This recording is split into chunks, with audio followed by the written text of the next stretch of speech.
பால் பாண்டியா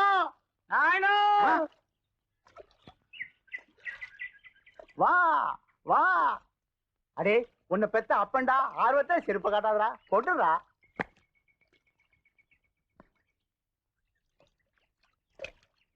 அப்பா எப்படி இருக்கீங்க? இன்னும் கோவணத்தோட தான் இருக்கேன். நீ வந்ததுக்கு அப்புறம் தான் வேட்டி கட்டணும்.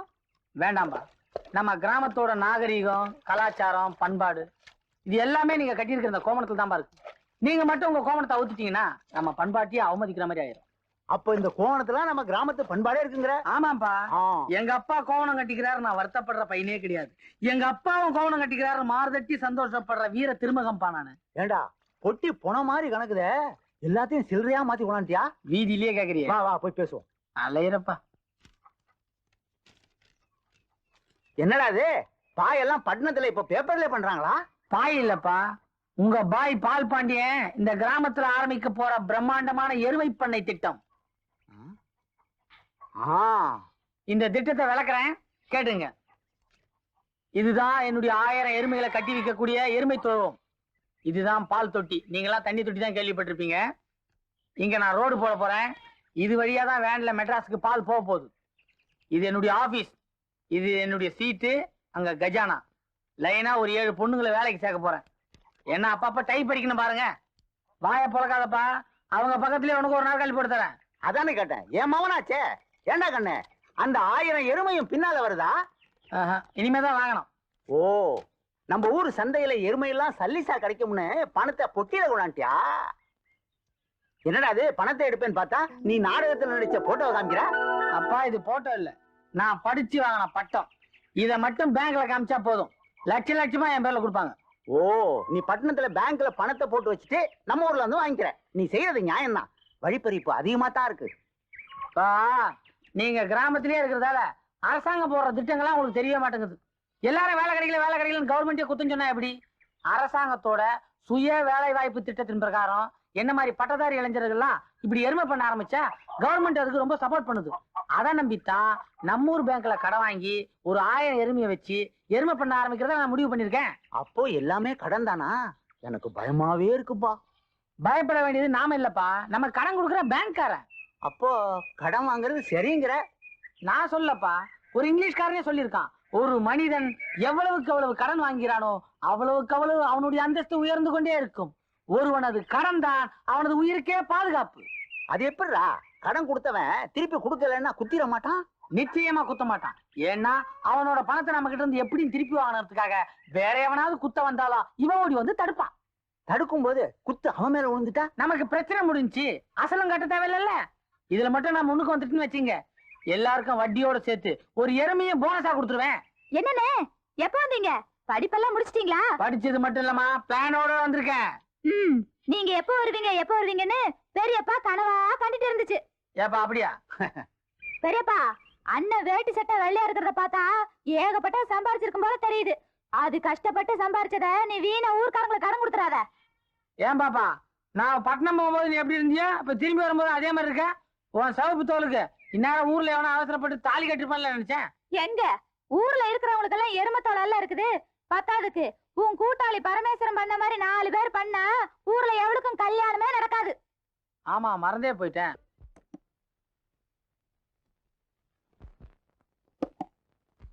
என்ன தெரியல? என்னையே உனக்கு அடையாளம் தெரியலன்னா இன்னும் உனக்கு அந்த வியாதி சரியாகலன்னு தான் அர்த்தம்.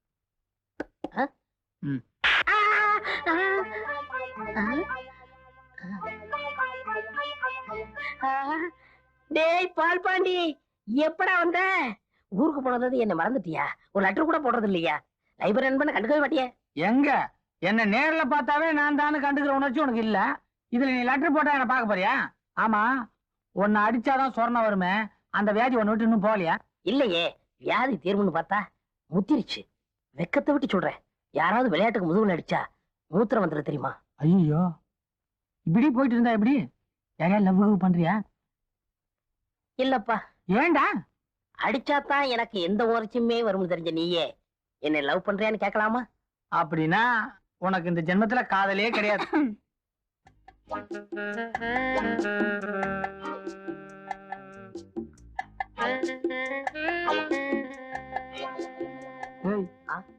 அது எதுக்குடா உன்னைய பாத்துட்டு இருக்கு? அந்த பொண்ணு இப்ப மட்டுமா பாக்குது? நான் லைப்ரரியில சேர்ந்ததுல இருந்து பாக்குது. அந்த பொண்ணு ஏன் பாக்குது, எதுக்காக பாக்குது தெரியல. எனக்கு என்னமோ பண்ணணும் போல தோணுது. ஆனா என்ன பண்றதுன்னு தான் தெரியலப்பா. என்ன பண்ணணும் அதுக்கிட்டே கேட்டு வர.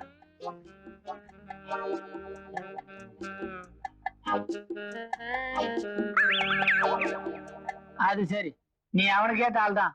தபாருமா, நீ இப்படி நின்னு பாத்துக்கிட்டே இருந்தா உனக்கு வயசாகுமே தவிர வேற ஒண்ணும் நடக்காது. அப்படி பார்வையிலேயே காதல் வர அளவுக்கு அவன் ஒன்னும் அவ்வளவு மென்மையானவனும் இல்ல. நீ என்ன பண்ற, நேரா கிட்ட போய் பல்லீர்னு ஒரு அடி கொடுக்குற.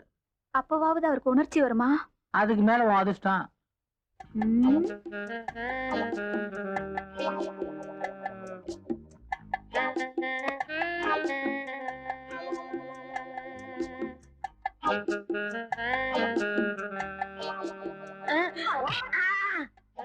முதுகுல அடிச்சா என்ன வரும்னு தெரியாம அடிச்சு விட்டிய பெண்ணே. என்ன அது தண்ணி? லைப்ரரி பாத்ரூம் பண்ணிட்டியா? வாசக நண்பர்களே மன்னிச்சிருங்க. மன்மதலீலையை வென்றார் உண்டோ? கும்பிடுறேங்க. யாரு? தம்பிதாயா? என்னப்பா அனாவசியமா ஒரு வீட்டுக்கு வரமாட்ட? என்ன விஷயம்? ஒண்ணும் இல்ல, உங்க பொண்ணு சரோஜா எங்க லைப்ரரியில புக் வாங்கிட்டு வந்தாங்க. தேதி முடிஞ்சு போச்சு, வாங்கிட்டு போலான்னு வந்தேன். ஆஹா, அடியே சரோசா, என்னம்மா ஏதோ புஸ்தகம் எடுத்துட்டு வந்தியா? தேடுனே கிடைக்கல. நீங்க தப்பா எடுத்துக்கலன்னா நான் போய் உள்ள. அடி என்னப்பா நீ விளையாட்டு பிள்ளையா இருக்கியே? பொம்பளை பிள்ளைங்களை கண்டால குனிஞ்ச தர நிமிர மாட்ட? போ நல்லா தேடி பாரு போ. என்னப்பா ஒதுங்குற? நீங்களும் ஒரு காலத்துல பொம்பளை பிள்ளை தானே? ஆமா ஆமா, பைத்தியக்கார பிள்ளை இந்த கடைகாலத்துல. வாங்க சரோஜா, புஸ்தகத்தை தேடுவோமா? நான் ஓங்கி முதுகுல அடிச்சப்போ வலிச்சுதா? எனக்கு வலிக்கல. நிஜமா? நிஜமா தான். நீ அடிச்சதும் ஒரு பாசம், ஒரு கிளுகிளுப்பு எல்லாமே வந்துருச்சு. விளையாடாதீங்க, அடிச்சா கோபம் தானே வரும். நீ வேணா ஒரு தடவை அடிச்சு பாரு. அடிச்சிருவேன். அடி, கில்லு, பராண்டு, குத்து, அதுலதான் சுகம்.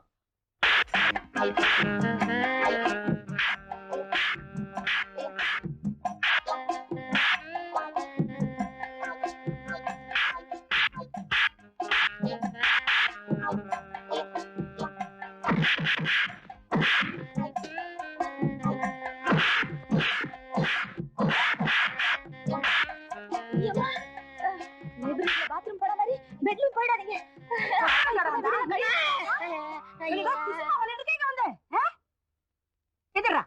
இங்க பாடா, புஸ்தகம் வாங்குறேன் சொல்லிட்டு போட போட்டு அமுக்குற.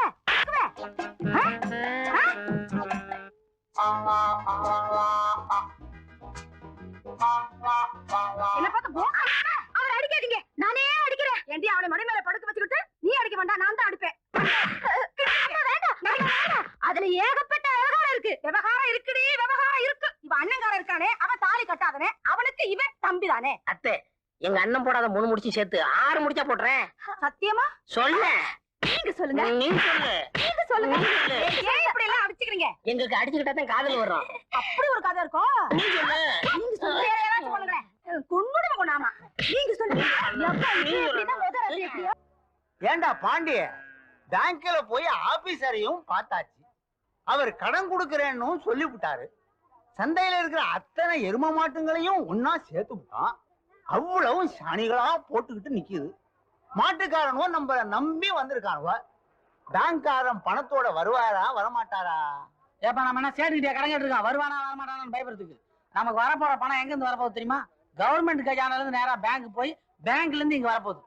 கவர்மெண்ட்ல பட்டதாரிகளுக்காக பண்ற உதவியில இந்த 1000 எருமாடுலாம் மிக சாதாரணப்பா.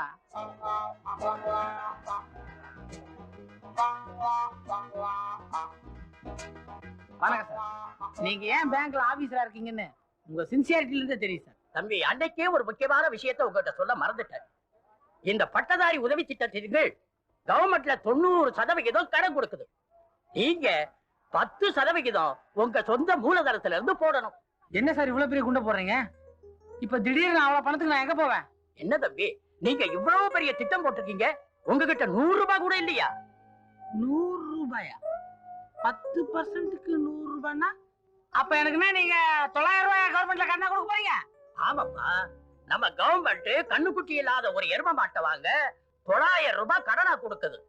உங்க மூலதனத்துல இருந்து 100 ரூபாய் போட்டு ஒரு கண்ணுக்குட்டி வாங்கிக்கிறீங்க. ஏன் சார், நான் 1000 எருமை பத்தி கேட்டுட்டு இருக்கேன், நீங்க ஒரு எருமை பத்தி சொல்லிட்டு இருக்கீங்க. தம்பி, நம்ம கவர்மெண்ட பத்தி உனக்கு தெரியாது. அது எப்பவுமே கொஞ்சம் மெதுவா தான் செய்யும். இப்ப உனக்கு ஒரு எருமையை கடனா கொடுத்திருக்காங்க. அதை நீ எப்படி பராமரிக்கிறேங்கிறத பார்த்ததுக்கு அப்புறம் தான் நீ கேட்ட 1000 எருமையை பத்தி கொஞ்சம் யோசிப்பாங்க. அது வரைக்கும் நான் பொறுமையாவா இருக்கணும்? தம்பி, இந்த ஒரு எரும மாட்டை வாங்குறதுக்கு நீங்க 3 பேர்ட்ட கையெழுத்து வாங்குனீங்க. நீங்க கேட்கிற 1000 எரும மாட்டை வாங்கணும்னா இன்னும் நீங்க யார்கிட்ட எல்லாம் கையெழுத்து வாங்குறதுக்கு ஒரு பெரிய பட்டியலே போட்டு நான் கொடுக்கறேன். இந்தாப்பா தம்பி, இந்த பெட்டியில இருக்கிற ட்ரெஸ் அவருக்கு போட்டு அந்த எரும மாட்டு பக்கத்துல நிறுத்தி ஒரு போட்டோ எடு. எதுக்குங்க என்ன போட்டாலாம்? என்ன தம்பி இப்படி சொல்றீங்க? இந்த வருஷம் எங்க பேங்க்ல நாங்க என்னென்ன சாதனைகள் பண்ணிருக்கோம்ங்கறத கவர்மெண்ட்டுக்கு காட்ட வேண்டாம்?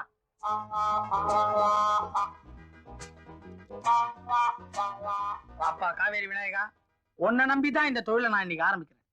உலகத்துல டென்மார்க் எப்படி பால் பண்ண தொழில சிறந்து விளங்குதோ அதே மாதிரி இந்த தமிழ்நாட்டை உருவாக்கணும்ன்றதான் என்னுடைய நீண்ட நாள் லட்சியம். இந்த லட்சியம் நிச்சயமா நிறைவேறும். ஏன்னா தமிழ்நாட்டுல நிறைய எருமைங்க இருக்குது, அதுமே புறம்போக்கு இருக்குது. ஆனா மேய்க்க ஆளுங்க தான் இல்ல. உன்னோட பார்வை மட்டும் என்னுடைய பால் பண்ண திட்டத்து மேல விழுந்தா போதும். உனக்கு எடைக்கு எடை சாணி தரேன்னு வேண்டிக்கோ. பட்டணத்துக்கு போய் படிச்சு பட்டம் வாங்கி பணம் சம்பாதிப்பேன்னு நினைச்சா நீ என்னடான்னா மாட்டை வாங்கிட்டு வந்து என்ன சாணி எடை போட சொல்றியா? என் தலையெழுத்துறா. எங்க சாணி? இதான் நமக்குள்ள இருக்கிற தாழ்வு மனப்பான்மை. நீங்க ஏன் சாணியை நினைக்கிறீங்க? செய்யும் தொழில தெய்வம் தெரியுமா? அப்ப சாணிய தெய்வங்கிற. ஏன் பொங்கல் அன்னைக்கு இதே சாணியை புள்ளியாருன்னு பிடிச்சி வச்சுட்டு நீங்களே சாமி கும்பிடல? இப்ப நாம எதை எப்படி நினைக்கிறோமோ அது அப்படிதான். இத சாணின்னு நினைக்கலாம், அதே நேரத்துல எரிவாயுக்கு பயன்படுற ஒரு ரசாயன பொருளா நினைக்கலாம்ல. இதுக்கு இங்கிலீஷ்ல பேரு கோபர் கேஸ். உன்னை இவ்வளவு செலவு பண்ணி படிக்க வச்சதுக்கு சாணிய பத்தி தெரிஞ்சுக்கிட்டு தான் லாபம். தெரியாம தான் கேக்குறேன். இத எடை போட்டு நீ என்ன பண்ண போற? என்னைக்குமே ஒரு பட்டதாரி முட்டாள்தனமா செய்ய மாட்டான்பா. இப்ப சாணியோட அளவு கூடனாலோ குறைஞ்சாலோ மாட்டுக்கு உடம்பு சரியில்லைன்னு அர்த்தம். உடம்பு சரியில்லாத ஒரு மனுஷனால எப்படி சரியா உழைக்க முடியாதோ அதே மாதிரி உடம்பு சரியில்லாத ஒரு எருமையால சரியா பால் கொடுக்க முடியாது. இப்ப தெரியுதுங்களா நான் எதுக்கு சாணி எடை போட சொன்னேன்னு? என்னமோ அல்வாவா அள்ள சொல்ற மாதிரி சொல்ற.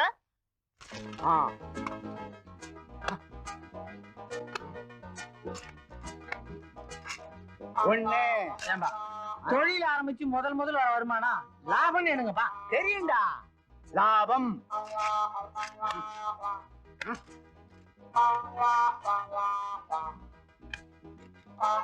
5 கிலோ 500 கிராம்.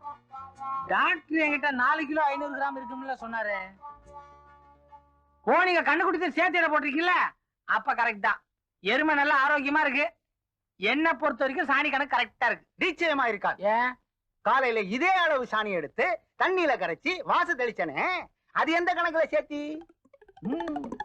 எனக்கு ஒரு சந்தேகம். என்ன? இவ்வளவு எருமை போட்டது தானா? ஆமா, எனக்கும் அதே சந்தேகம் தான். சக்கரவர்த்தி, வண்டியை நிறுத்து நிறுத்து. உன் முகத்தை பார்க்க செம்பருத்தி பூவோட வந்திருக்கேன். வண்டியை நிறுத்து நிறுத்து நிறுத்து. நந்திரி சக்கரவர்த்தி, நிறுத்து நிறுத்து. புதியவரே வண்டியை நிறுத்து. இந்த பாரு நந்திரி சக்கரவர்த்தி, உனக்காக சிவப்பு கோழியும் செம்பருத்தி பூவும் ஆசையோட வாங்கிட்டு வந்திருக்கிறேன்.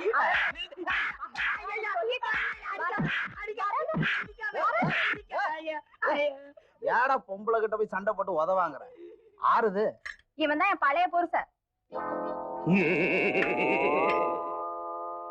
நான் பினாங்ல இருந்து இந்தியாவுக்கு வந்தப்ப எனக்கு தாலி கட்டின புருஷன் இவன். இந்த தர்த்தரத்தை விட்டு 7-8 வருஷம் ஆச்சு. சைக்கிள்ல இன்னும் அரை பெடல் தான் போடுறான், ஃபுல் பெடல் போடவே தெரியல. அப்பப்ப வந்து இவ முகத்தை பார்க்கணும். இவளுக்கு பிடிச்ச செம்பருத்தி பூவையும் சோப்பு கோழியும் கொடுக்கணும். இவ குடுக்கற உதையும் வாங்கணும் போகணும். அதுல உனக்கு ஒரு சுகமா? நில ஒரு ஆம்பளையா கொட்டச்சுக்கிட்ட உத வாங்கிட்டு திருப்பி அடிக்காம? திருப்பி அடிக்கிறதுக்கு அவன் என்ன உன்ன மாதிரி ஆம்பளையா? என்ன அடிச்சதுக்கு நீ ஏன்டா அழுவுற? அது இல்ல புதுசா, ஒரு பொண்ணு மேல பாசம் வச்சிட்டா எப்படி திருப்பி அடிக்கிறது? பாசம் இல்ல வெறி, விட்டா கடிச்சிருவான். அத நீ சொல்றியா? வெனாங்கு கடின்னு ஒரு விளையாட்டை கத்து கொடுத்தியே, அன்னைக்கு ஏறின விஷம் தான் இன்னும் இறங்கல. இன்னுமா இறங்கல? சரி சரி, இந்த அரை பெடல் விட்டுட்டு முழு பெடல் போட கத்துக்க. முடியாதே. ஏன்? 6வது வயசுல மாடு மிதிச்சது. எங்க அம்மா சைக்கிள் மேல காலை போடாதுன்னு சொல்லிட்டாங்க.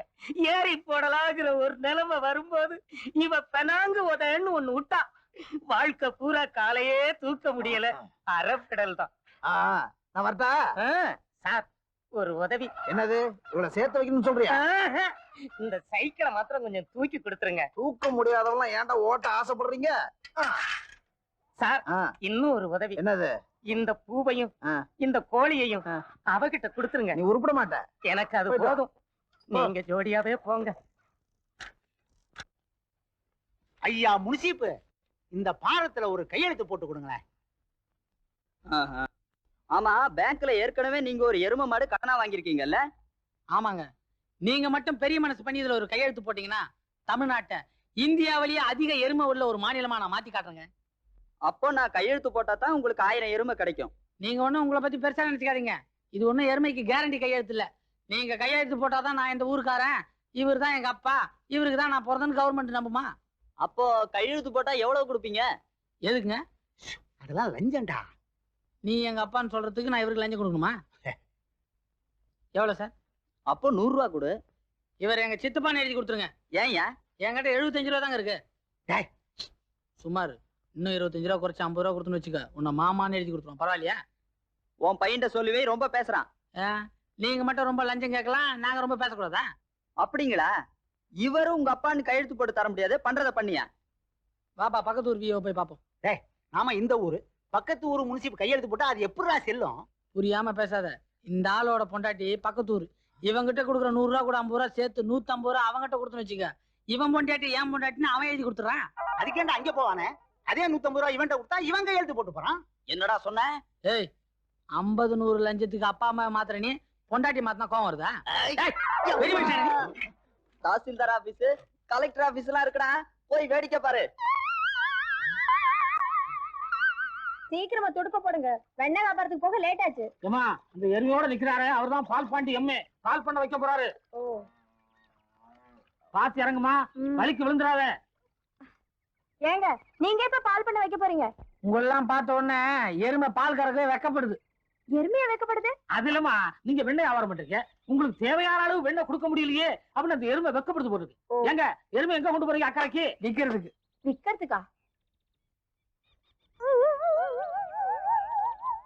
ஏமா என்னமா அது துணி தூக்கி மேல போட்டு வரல பிடிக்கிறேன்? வரல பிடிக்கலீங்க, எருமைக்கு விலை பேசுறாங்க. என்ன வரல பிடிச்சா என்ன வரல எனக்கு எப்படியா தெரியும்? எந்த வரல பிடிக்கிறாங்கன்னு சொல்லுங்க, விலைய நான் சொல்றேன்.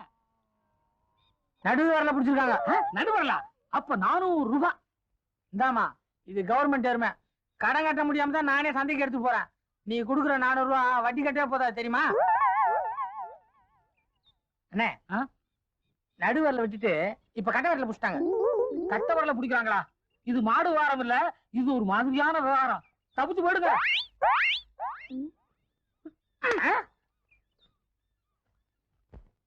பொதுமக்களே, இந்த எருமை சாதாரண எருமை அல்ல, அரசாங்கத்தோட எருமை. இதை நான் விற்பதற்கு காரணமே என்னுடைய சொந்த கஷ்டம் அல்ல, அரசாங்கத்தோட கஷ்டம். எனக்கு கொடுத்த 900 ரூபாய் கடன் தொகையை உடனடியாக திருப்பி தர வேண்டி அரசாங்கம் எனக்கு இதுவரை 9 முறை சீட்டு அனுப்பியுள்ளது. என்னுடைய இந்த 900 ரூபாய் அரசாங்கத்துக்கு சென்றால்தான் அவர்கள் பல நல்ல திட்டங்களை நிறைவேற்ற முடியுமா? அதுவும் இல்லாமல் ஒரு பட்டதாரியான நான் கவர்மெண்ட் கஜானாவை நிரப்ப வேண்டிய காலகட்டத்தில் இருப்பதால் என்னுடைய அருமையான இந்த எருமையை விற்க வந்திருக்கிறேன். இந்த ஏலம் கேட்க வந்த உங்களை ஊக்குவிப்பதற்காக நான் ஒரு பரிசு திட்டம் வைத்திருக்கிறேன். அதாவது யார் இந்த எருமையை அதிக விலைக்கு வாங்குகிறார்களோ அவருக்கு என்னுடைய இந்த பட்டமளிப்பு உடையை இனாமாக தர இருக்கிறேன். ஆரம்பிக்கலாமா? சீக்கிரம் முடிடா, பணத்தை வாங்கிட்டு போலாம். இந்த அருமையான எருமையின் குறைந்த விலை 501. எப்படியோ வீட்டை கண்டுபிடிச்சிட்டேன்.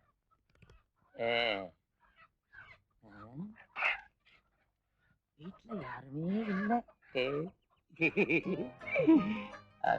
நந்தினி சக்கரவர்த்தி. ஆகா ஆகா.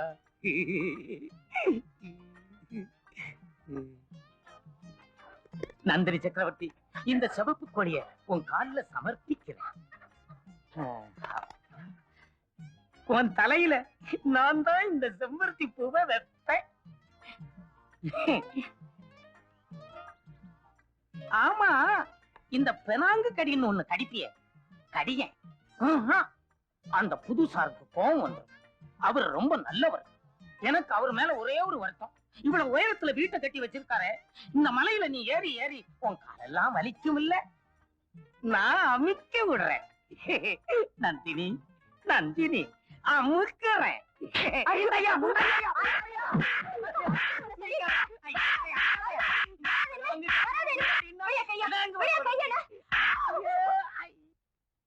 எப்ப பார்த்தாலும் பழைய புருஷன் என்ன தொந்தரவு பண்றா. நீ என்ன போட்டு அடிக்கிறிய?